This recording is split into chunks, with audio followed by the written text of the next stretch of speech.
दोस्तों आज एक बहुत ही खूबसूरत लॉन्च, अल रहीम नाम है शायद उसका, और 2530-2 यानी 25,302 उसका नंबर है। अल रहीम वो तैयार हो चुकी है, शायद कुछ काम होगा, कलर वगैरह तो हो चुके हैं, तो ये कुछ दिनों में समंदर में चली जाएगी, यानी 1 अगस्त से।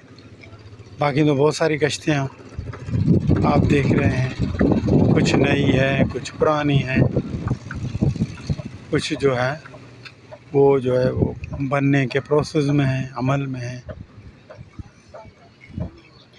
तो बस यही चलता रहता है कि जो कश्तियाँ हैं वो बनती हैं, फिर अपने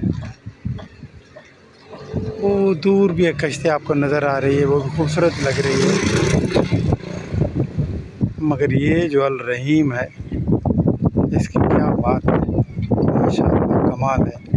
और उसके साथ छोटी छोटी और कश्तियाँ भी बन रही हैं, आप देख रहे होंगे। मगर अल रहीम, शायद एक बंदा ऊपर भी चढ़ रहा है सीढ़ी से। तो ये है सूरत हाल। तो मैं अक्सर आपको एक खूबसूरत कश्तियों का दीदार भी करवाता रहता हूँ। तो ये है कश्ती, ठीक है, शुक्रिया।